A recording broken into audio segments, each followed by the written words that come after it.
बिस्मिल्लाहिर्रहमानिर्रहीम। अस्सलाम वालेकुम। उम्मीद करता हूँ आप लोग सब खैरियत से होंगे। अल्लाह ताला आप लोगों को खुश रखे। अच्छा, इल्लीगल डिस्पोजेशन एक्ट 2005 उसको जो है वो मज़ीद आगे जो है वो चल रहा था। पीछे जो है वो सेक्शन 5 तक जो है वो सेक्शंस कंप्लीट हो गए थे। आज सेक्शन 6 और 7 पर पढ़ना है, इसका कंसेप्ट क्लियर करना है कि सेक्शन के अंदर जो है वो क्या है।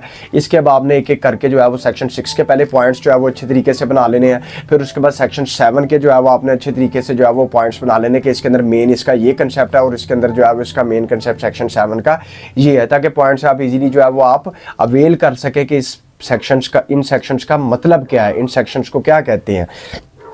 अच्छा, आ जाते हैं सेक्शन 6 की तरफ, इल्लीगल डिस्पोजेशन एक्ट 2005। इसके अंदर अब आप पहले इसकी डिस्क्रिप्शन देख लेना।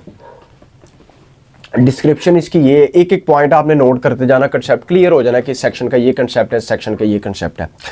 सेक्शन 6 कहता है पावर टू अटैच प्रॉपर्टी, कि किसके पास पावर है प्रॉपर्टी अटैच करने की और किस तरह की जानी है, क्या हिसाब किताब है और कौन कर सकता है, किस तरह हो सकती है, ये सारा प्रोसीजर इसके अंदर बताया गया सेक्शन 6 के अंदर। पावर टू अटैच प्रॉपर्टी जिसको कहते हैं कि कुर्क कर लेनी प्रॉपर्टी, अटैच कर लेनी, जब्त कर लेनी, फॉरफीट कर लेनी, कन्फिस्केट कर लेनी, ये भी इसके कई सिमिलर वर्ड्स हैं। तो इसके अंदर आया था कि no person can be called a lawful possessor until unless, कब तक। इसमें यह कहता है कि कोई भी पार्टीज आ जाती हैं, जिस तरह नॉर्मल 2 पार्टीज आ गई, 3 पार्टीज, 4 पार्टीज, कोई पार्टीज आ जाती है डिस्प्यूट लेकर कोर्ट के अंदर।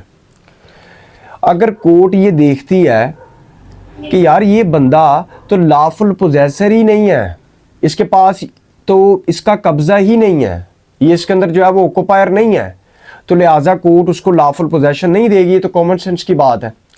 दूसरी तरफ फिर क्या करेगी कोर्ट कहेगी कि भाई प्रॉपर्टी जो है वो आपकी क्या कर ली जाए, अटैच कर ली जाए, कुर्क कर ली जाए, इसको जो है वो अटैच कर ली जाए, फॉरफिट जब्त कर लिया जाए, क्योंकि आप लॉफुल पोजेसर ही नहीं है।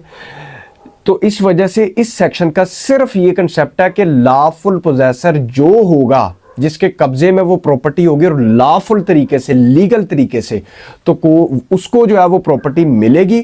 अदरवाइज वो प्रॉपर्टी किसी को नहीं मिलेगी। वो क्या होगी, वो अटैच होगी। कोर्ट जो है वो उसको क्या कर लेगी, अटैच कर लेगी, कुर्क कर लेगी, अपने पास रख लेगी। ये बात क्लियर है। इस सेक्शन 6 जो है वो ये चीज़ कहता है। उसके बाद सेक्शन 6 के बाद आया था सेक्शन 7। सेक्शन 7 की डिस्क्रिप्शन क्या है।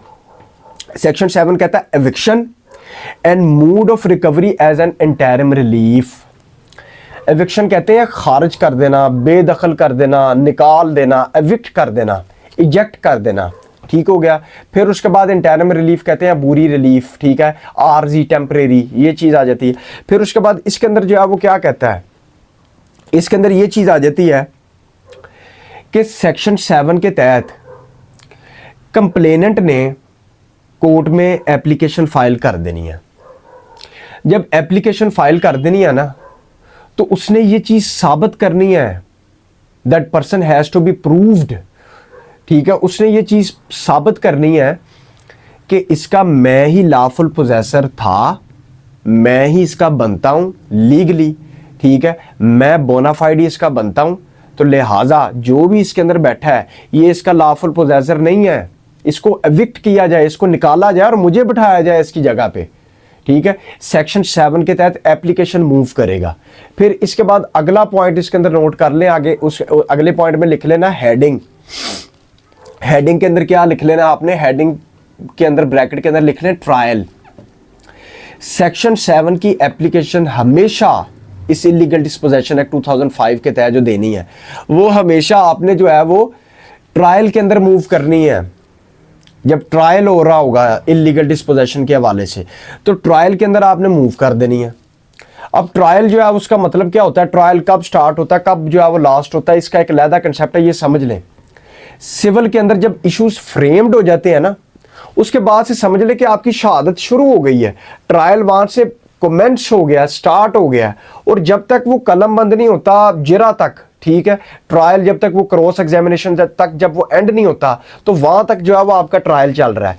इसी तरह क्रिमिनल के अंदर जब तक चार्ज फ्रेम्ड हो गए और वहां से कमेंस हो गया और जब तक वो ट्रायल के अंदर जो है वो एंड नहीं हो जाता, शहादत क्लोज नहीं हो जाती, मेन सूट की तरफ, मेन केस की तरफ नहीं चले जाते, वो शहादत चल रही है बीच में, वो ट्रायल चल रहा है, तो उसके दौरान आपने सेक्शन 7 की एप्लीकेशन मूव कर देनी है कि सर मैं इसका जो है वो लॉफुल पोजेसर हूँ, मुझे इसका पोजेशन जो है वो दिया जाए लीगल फॉर्म, लीगल बेस के ऊपर, मैं जो है वो लीगल सस्टेन करता हूँ इसके ऊपर, लिहाजा मुझे इसका जो है वो कब्जा दिया जाए इस प्रॉपर्टी का। तो उसकी बेस पे अगर कोर्ट ये समझती है कि सफिशिएंट कोज के मुताबिक और फैक्ट्स के ऊपर रिलाय करके कि वाकई इस बंदे का बनता है, तो कोर्ट फिर मुतलका जो पुलिस होगी उसको डायरेक्शन देगी, उसको इंटीमेट करेगी कि इस बंदे को एविक्ट किया जाए जो अंदर बैठा हुआ है।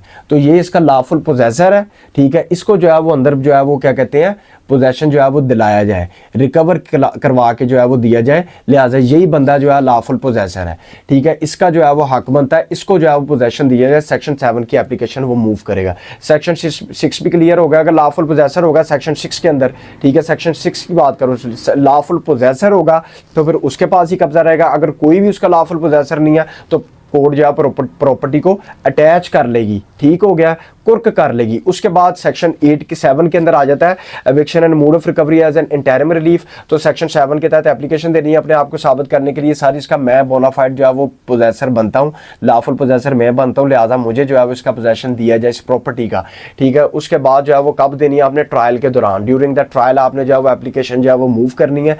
एप्लीकेशन मूव करने के बाद अगर कोर्ट समझती हुई कि लिहाजा ये बंदा जो है वाकई सस्टेन करता है, इसी का जो है वो पोजेशन बनता है, तो कोर्ट क्या कहेगी, मुतलका पुलिस को कहेगी कि इसको बंदे को अंदर जो बैठा है इसको एविक्ट कर दिया जाए, इस बंदे को जो है वो अंदर जो है वो रीस्टोर किया जाए इसका पोजेशन जो है।